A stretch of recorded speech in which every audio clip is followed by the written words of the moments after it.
अगर मुकेश सहनी राजद में आना चाहते हैं तो या तो वो अपनी पार्टी का विलय आरजेडी के साथ कर ले या तो अपने वो तीनों विधायकों के साथ आरजेडी में आए। अगर उनके तीनों विधायक उनके बात नहीं सुन रहे हैं, अगर उनके तीनों विधायक उनके कब्जे में नहीं है तो हम उनके साथ विलय ही करेंगे, गठबंधन का कोई सवाल नहीं पैदा होता है। ये बात कहा है राजद के प्रदेश उपाध्यक्ष और मुजफ्फरपुर के कुढ़नी के विधायक डॉक्टर अनिल सहनी ने। आए दिन ये खबरें आते रहती हैं कि सरकार गिरने वाली है। कभी तेज प्रताप यादव कहते हैं कि उपेंद्र कुशवाहा, जीतन राम मांझी और मुकेश सहनी अब हमारी पार्टी में आएंगे और हम लोग मिलकर सरकार बनाएंगे और आरजेडी के तेजस्वी यादव मुख्यमंत्री बनेंगे। और कभी मुकेश सहनी ये कह देते हैं कि तेजस्वी यादव मेरे छोटे भाई हैं, जिस दिन मेरा आइडियोलॉजी यानी कि विचारधारा उनसे मिलेगा हम जाकर उनके साथ गठबंधन कर लेंगे। और इसके बाद सवालों का बखेड़ा उठता है कि क्या बिहार में सरकार गिर जाएगी।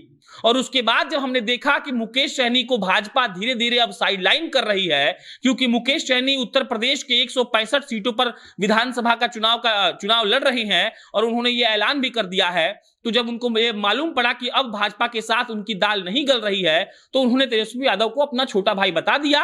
और उसके बाद जब ये कयास लगाए जाने लगे कि क्या मुकेश सहनी सच में आरजेडी में जाएंगे, और उसके बाद जब आरजेडी के प्रदेश अध्यक्ष अनिल सहनी से पूछा गया तो उन्होंने कहा कि अब ऐसा मात्र उनके पास दो ही ऑप्शन है। पहला ऑप्शन यह है कि मुकेश सहनी को अपनी पार्टी का विलय करना होगा आरजेडी के साथ। उन्होंने इसका उदाहरण इस प्रकार दिया कि अगर मुकेश सहनी बोलते हैं कि तेजस्वी यादव उनके छोटे भाई हैं और अगर मुकेश सहनी को आरजेडी पर भरोसा है तो वो अपनी पार्टी का विलय कर दें, आरजेडी में तेजस्वी यादव का नेतृत्व स्वीकार करें और उसके बाद तेजस्वी यादव के और आरजेडी के हाथ को मजबूत करें और फिर राजनीति करें।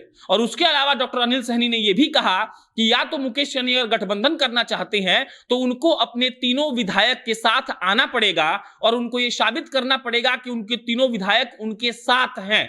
क्योंकि आए दिन ये खबरें चलती रहती हैं कि मुकेश सहनी के साथ उनके अपने विधायक तक नहीं है, वो भाजपा के प्रत्याशी थे जो उनके चुनाव चिन्ह पर चुनाव लड़े और जीत कर सदन पहुंच गए।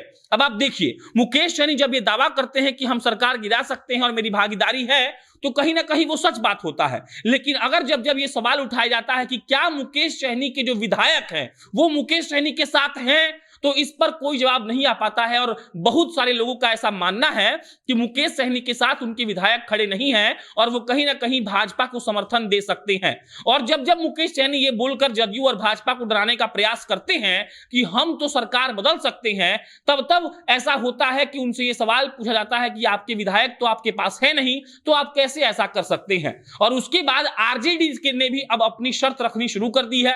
एक ऐसा दौर था बीच में जब मुकेश सहनी और जीतन राम मांझी जो भी बोलते आरजेडी वाले उस बात को मान लेते, लेकिन एक दौर यह भी है कि मुकेश सहनी के सामने अब आरजेडी शर्त रखने की स्थिति में आ गई है, क्योंकि यह क्लियर हो चुका है कि भाजपा उनको साइडलाइन करेगी।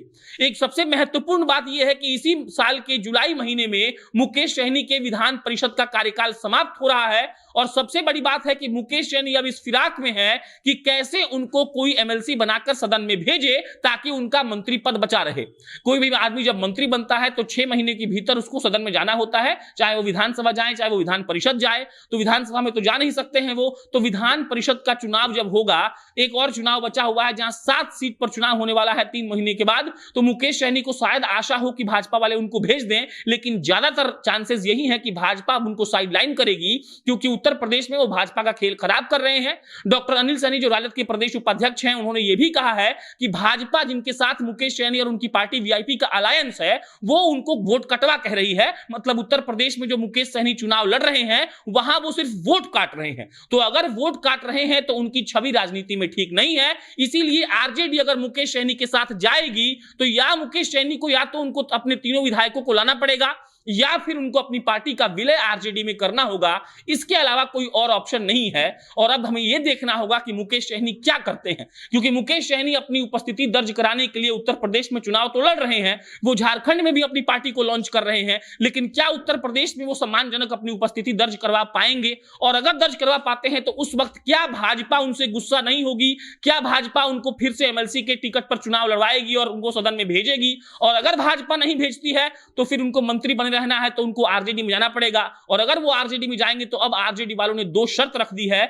इसमें पहला शर्त यह है कि मुकेश सहनी को अपनी पार्टी का विलय करना होगा आरजेडी के साथ, और तेजस्वी यादव का नेतृत्व स्वीकार करना होगा, और अगर वो चाहते हैं गठबंधन करना आरजेडी के साथ तो उनको अपने तीनों विधायकों के साथ आना होगा, तभी आरजेडी वाले मानेंगे।